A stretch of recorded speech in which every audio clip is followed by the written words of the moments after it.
কোটলি, ভাওয়ালপুর এবং মুজফ্ফরাবাদ সহ বেশ কয়েকটি স্থানে মধ্যরাতে কাপুরুষ সজ্জিত হামলা চালিয়েছে। তিনি আরো বলেন, পাকিস্তানের বিমান বাহিনীর সব বিমান আকাশে রয়েছে। ভারতের আকাশসীমা থেকে এই ন্যাক্কারজনক হামলা চালানো হয়েছে। তাদের বিমান পাকিস্তানের আকাশসীমায় প্রবেশ করতে পারেনি, এমনকি কয়েকটি জেট ভূপাতিত হয়েছে বলেও দাবি করেন তিনি। পাশাপাশি সঠিক সময় বুঝে হামলার জবাব দেওয়া হবে বলে স্পষ্ট বার্তা দিয়েছে আইএসপিআর।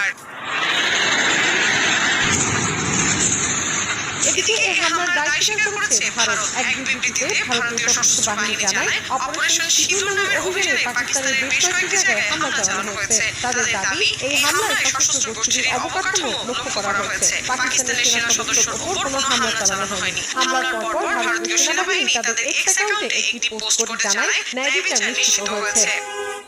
মৌসুমী সাথী, সময় সংবাদ।